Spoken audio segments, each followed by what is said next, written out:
Hello students, I am Bhavesh sir and I welcome you all on my YouTube channel Bhavesh sir Physics। और अब ये जो channel है हमारा ये हो गया है MET coaching classes Kota. Okay, तो आप हमारे YouTube चैनल पर जा सकते हैं और इस YouTube चैनल पर 9, 10th, 11th, 12th के फिजिक्स और मैथ्स के लेक्चर्स हैं। प्लस आपको अगर स्टडी मटेरियल भी चाहिए तो आप हमारे फेसबुक पेज पे जा सकते हैं एमईटी कोचिंग क्लासेस पर। ओके, सो इस लेक्चर में हम डिस्कस करेंगे centre of mass for two particle system, इसके डेरिवेशन देखेंगे। तो ये जो चैप्टर है क्लास 11 फिजिक्स का चैप्टर है सिस्टम ऑफ पार्टिकल्स, ठीक है, उसका ये पार्ट है। तो हम यहाँ बात कर रहे हैं centre of mass for two particle system. तो देखें आप इसमें, यहाँ पे let's this is a coordinate system, x axis, y axis, origin. Now let there is a two particle system. तो टू पार्टिकल सिस्टम है, तो जैसे फर्स्ट पार्टिकल जो है उसका मास हमने ले लिया m1, सेकेंड पार्टिकल है उसका मास हमने ले लिया m2, ठीक है। अब ये जो पोजीशन है इनकी, जैसे यहाँ पर ए पोजीशन मान लेते हैं कि ये ए पोजीशन पर है, जो सेकेंड पार्टिकल है वो बी पोजीशन पर है।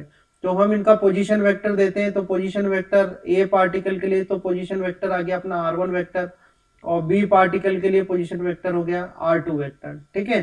तो इस तरह से हमने इनके पोजीशन वेक्टर डिफाइन कर दिए। पार्टिकल फर्स्ट वाले पार्टिकल पर जो सेकेंड पार्टिकल है वो क्या करेगा, अट्रैक्शन फोर्स अप्लाई करेगा, ठीक है, क्योंकि ये जो पार्टिकल्स हैं इन ग्रेविटेशनल फोर्स क्या होता है, हमेशा अट्रैक्टिव नेचर का होता है, ठीक है। तो हम इसको लिख लेते हैं A B vector. A B vector का मतलब क्या होगा, force on A particle by B particle. A particle पर बी पार्टिकल जो फोर्स लगा रहा है वो हो गया एफ ए बी वेक्टर। इसी तरीके से जो बी पार्टिकल है, इस बी पार्टिकल पर जो है वो ए पार्टिकल फोर्स लगाएगा, तो ये क्या हो जाएगा, एफ ए बी वेक्टर हो जाएगा, ठीक है, समझ में आया। Now let the external force acting, जो एक्सटर्नल फोर्स एक्ट कर रहा है ए पर जो पार्टिकल यानी m1 मास का जो पार्टिकल है उस पर जो एक्सटर्नल फोर्स एक्ट कर रहा है वो है F1 एक्सटर्नल।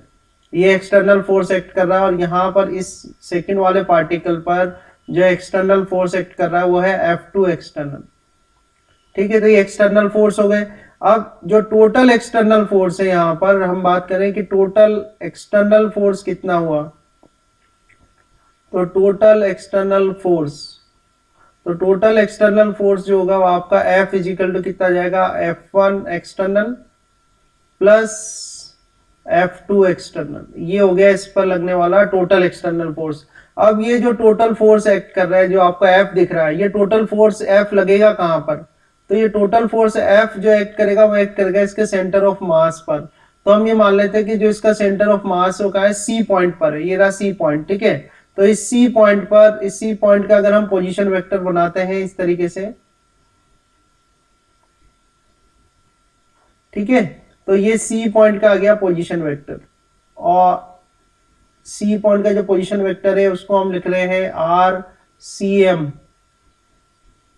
RCM वेक्टर, ठीक है। अब ये जो है सेंटर ऑफ मास, जो है सेंटर ऑफ मास कौन सा पॉइंट होता है जहां पर इसका पूरे सिस्टम के मास को हम सेंटर्ड मानते हैं। It is a fix point at the whole mass of a system is assumed to be concentrated. तो टोटल मास हमारा कितना है, यहाँ पर m है, तो ये m इज इक्वल टू कितना आ जाएगा, m1 प्लस m2 आ जाएगा, ठीक है। तो डायग्राम आपको समझ में आ रहा है। तो ये जो F लग रहा है फोर्स, ये F फोर्स कहां पर एक्ट करेगा, this F force is act on this centre of मास, इस पर लगेगा ये। अब इसकी वजह से ये जो F फोर्स लग रहा है, इस F फोर्स की वजह से एक्सल, जैसे यहाँ पर ये F1 एक्सटर्नल फोर्स है, तो ये F1 एक्सटर्नल फोर्स क्या करेगा, इसमें जो m1 पार्टिकल है इसमें वेलोसिटी प्रोड्यूस होगी और एक्सेलरेशन भी होगा।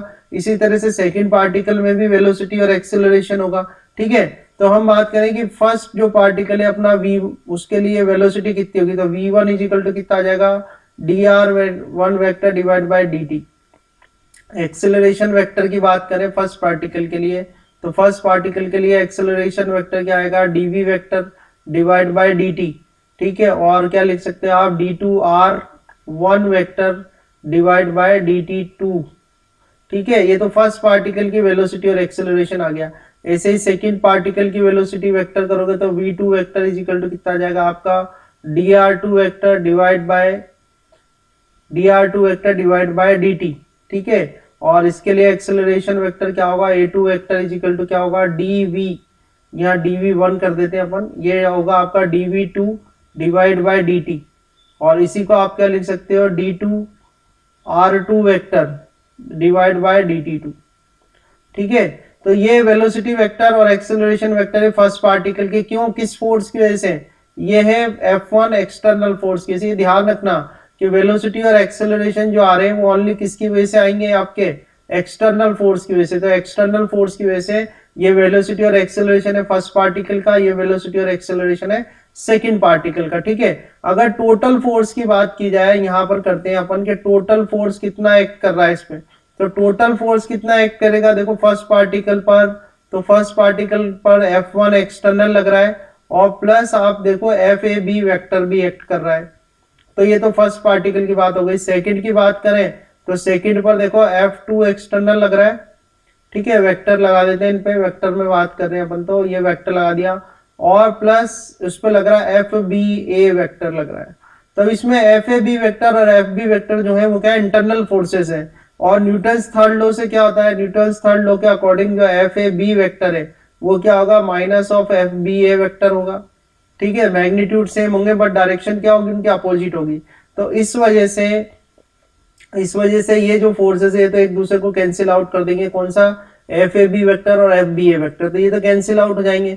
तो टोटल फोर्स जो एक्ट करेगा, that total force is equal to the F1 external plus, और यहाँ क्या आ जाएगा आपका F2 एक्सटर्नल। तो टोटल फोर्स जो एक्ट करेगा वो कितना होगा? एक्सटर्नल फोर्स होगा ओनली। ठीक है, तो F1 external force plus F2 external force. अब ये जो F1 एक्सटर्नल फोर्स है, F2 एक्सटर्नल फोर्स है, ये क्या है? आपका टोटल एक्सटर्नल फोर्स है F। तो ये टोटल एक्सटर्नल फोर्स F कहाँ एक्ट कर रहा है? आपके सेंटर ऑफ मास पर। ठीक है, तो हम ये लिख सकते हैं यहां से कि भाई F is equal to F1 external plus F2 external, ये हो सकता है। अब F is equal to M A करोगे तो M कौन सा आएगा? ये जो F, ये ध्यान रखना, ये जो F है ये F फोर्स कहाँ लग रहा है? आपके सेंटर ऑफ मास पर लग रहा है। तो बिकॉज सेंटर ऑफ मास पर ये एक्ट कर रहा है, इस वजह से मास क्या आएगा? सेंटर ऑफ मास का आएगा कैपिटल M, और एक्सेलरेशन भी किसकी आएगी? सेंटर ऑफ मास की। ये आप ध्यान रखना। आप F1 एक्सटर्नल के लिए लिखोगे तो पहला पार्टिकल का मास क्या हो गया? M1 हो गया। ठीक है, और एक्सेलरेशन कितनी हो गई? एक्सेलरेशन आपने निकाली है d2r1 vector divide by dt2 हो गई। ठीक है, और प्लस सेकंड पार्टिकल के लिए M2 लिखोगे और M2 के बाद d2r2 vector divide by dt2 करोगे।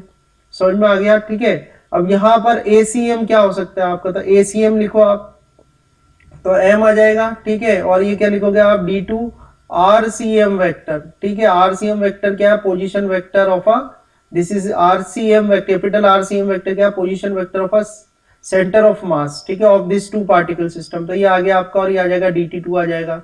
यहाँ पर वापस से हम एक स्टेप M1 d2r1 वेक्टर, ठीक है, डिवाइड बाय dt2 आ जाएगा। और आगे करते प्लस, यहाँ पर आ जाएगा M2 और ये आ जाएगा d2r2 vector divide by dt2 आ जाएगा। ये आ गया। इन्हीं स्टेप्स को आगे आप कैसे लिख सकते हो आप और प्रॉपरली? तो हम प्रॉपरली कर सकते हैं d2 डिवाइड बाय dt2। ठीक है, और यहाँ आ जाएगा M और ये RCM वेक्टर आ जाएगा यहाँ से। ठीक है, इज इक्वल टू, इसको करो d2 डिवाइड बाय dt2, और अंदर आपके पास क्या बचेगा? यहाँ पर कॉमन ले लिया तो ये आ जाएगा M1r1 vector plus M2r2 vector, ये आ जाएगा आपके पास M2r2 वेक्टर। ठीक है, अब यहाँ से इस स्टेप में आप क्या निकाल सकते हो? RCM। तो RCM vector is equal to क्या आ जाएगा? M1r1 vector plus M2r2 vector. ठीक है, and divide by capital M। Capital M क्या है आपका? M1 plus M2। तो इस तरह से आप ये एक्सप्रेशन कर सकते हो। ठीक है, तो ये आपको एक्सप्रेशन मिल जाएगा position vector of a, important formula है, मैं स्टार लगा देता हूं। ठीक है, ये आपको मिल जाएगा position vector of a two particle system. Two particle system का अगर आपको पोजीशन वेक्टर फाइंड आउट करना है RCM, तो उसका फॉर्मूला क्या होता है? M1r1 vector plus M2r2 vector divide by M1 plus M2। ठीक है, अगर इसी में n पार्टिकल हो, ठीक है, n पार्टिकल के लिए आपको करना पड़े तो n पार्टिकल के लिए भी आप फॉर्मूला यहां से लिख सकते हो। देखो मैं बताता हूं आपको।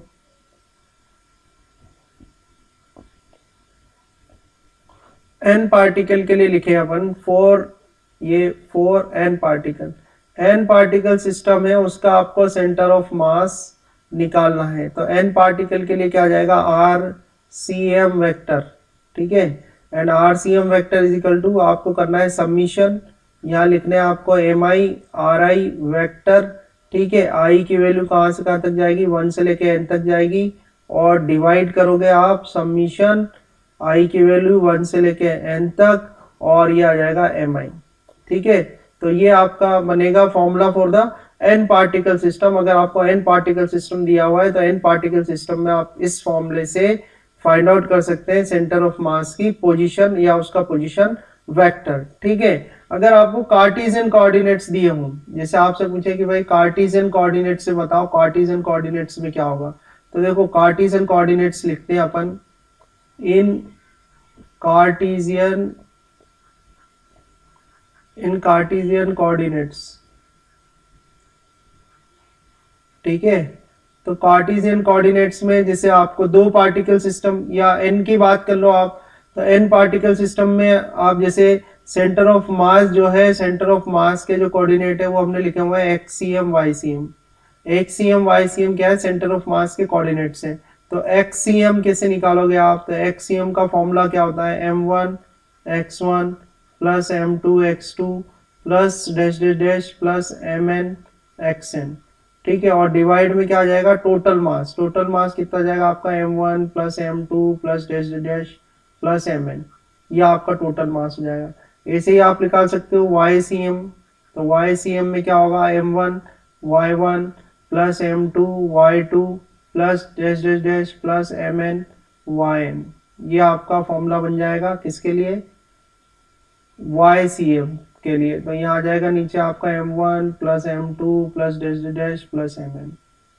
So okay students, next lecture में हम इस पे बेस्ड न्यूमेरिकल देखेंगे। इस तरह से ये पहली इंपॉर्टेंट डेरिवेशन है इस चैप्टर की क्लास 11th फिजिक्स के लिए, जिसमें आप वेरी इजीली इसको डिराइव कर सकते हो। Okay, so thank you for watching.